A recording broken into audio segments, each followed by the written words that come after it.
La sentencia pronunciada por el juez Kevin Castell de la Corte del Distrito Sur de Nueva York, condenando a cárcel de por vida al exdiputado Juan Antonio Hernández, debe ser analizada en función de la correcta y justa aplicación de la ley y de las implicaciones colaterales a la sentencia que hizo el juez Castell contra Honduras, que es algo que nos debe preocupar a los hondureños. Porque una cosa es la responsabilidad que recae sobre una persona y otra muy distinta es que al pronunciarse contra esa persona, el juez Castell, de manera insensata, se lleva de encuentro a todo el país. Algo que para todo buen hondureño es inaceptable. Partamos de algo fundamental. No se puede defender como inocente a una persona que ha cometido un delito grave, pero tampoco se le puede culpar más allá de la falta que ha cometido. Cuando el diputado Tony Hernández fue detenido por las autoridades de Estados Unidos, la reacción más importante que se dio en nuestro país fue la de su hermano, el presidente de la República, Juan Orlando Hernández, cuando expresó que nadie está por encima de la ley. Esta expresión puso de manifiesto desde ese momento la responsabilidad del mandatario hondureño, que ni aún en aquel momento en que podía estar confundido, no perdió de vista que toda persona que comete un delito tiene que asumir las consecuencias ante la ley. Ahora bien, la justicia de Estados Unidos no es infalible como creen algunas personas. Por el contrario, tiene una historia plagada de errores e injusticias por equivocaciones y extralimitaciones cometidas por jueces que han llevado a la cárcel a personas inocentes. Incluso hay casos extremos de personas que fueron sentenciadas a la pena de muerte y cuyas familias lucharon por reivindicar su inocencia, debiendo conformarse que el Estado americano les pagara sumas millonarias de dólares como una compensación por la barbaridad cometida por un juez.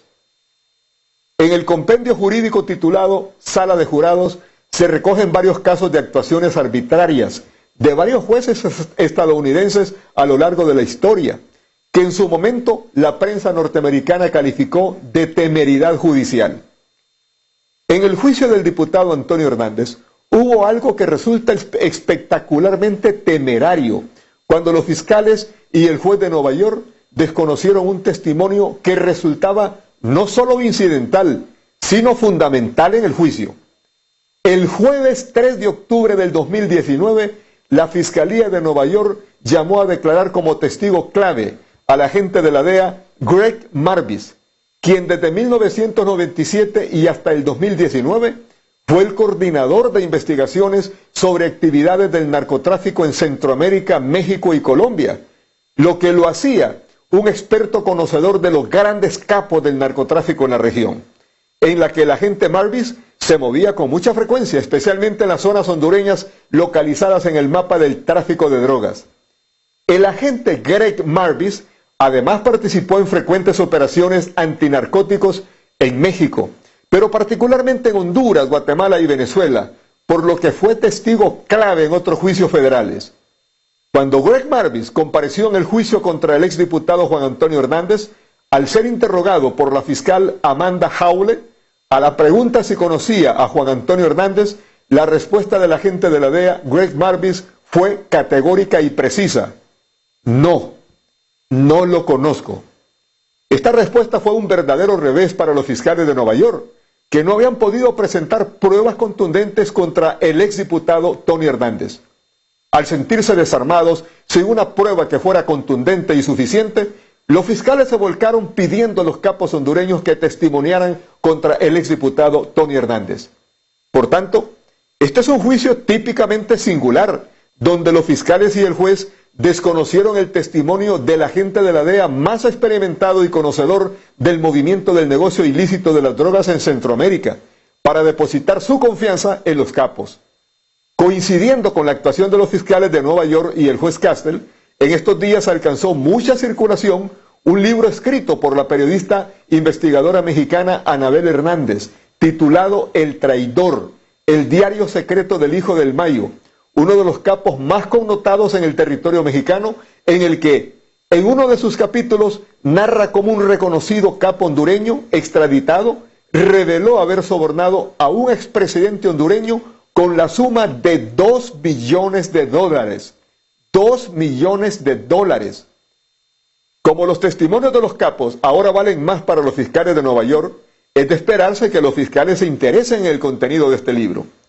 El juicio de Nueva York contra el exdiputado Juan Antonio Hernández está llamado a engrosar el compendio Sala de Jurados, como uno más donde la justicia y los representantes de la ley confían más en los brazos del crimen organizado para hundir a un acusado de cometer un delito grave que debió ser castigado conforme a la ley,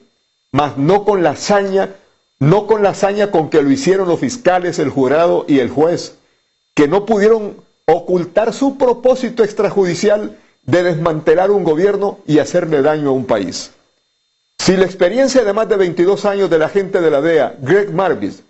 persiguiendo a narcotraficantes en Honduras, fue poca cosa frente al testimonio de los capos, la sociedad estadounidense debe preocuparse porque su sistema judicial y fiscal tienen una grave falencia que no permite que Estados Unidos tenga una justicia correcta. Queda la impresión que en los fiscales de Nueva York y el juez Castle hay un inmenso deseo de intromisión política para ayudar a los que buscan derrocar al actual gobierno de Honduras. Y si esta política fuera la norma del gobierno de Estados Unidos, a pesar de la afinidad democrática que tenemos los dos países, no hay que ser adivino para percibir que las relaciones con Estados Unidos se volverán detestables. Como lo dijera el propio Juan Orlando Hernández al admitir tácitamente que su hermano Juan Antonio no estaba por encima de la ley, la máxima jurídica también es aplicable a los fiscales de Nueva York, igual que a los jurados y al juez Kevin Castle, porque tampoco ellos pueden estar por encima de la ley. Y en el momento que incurran en una falta tan lamentable, también incursionan en el campo delictivo.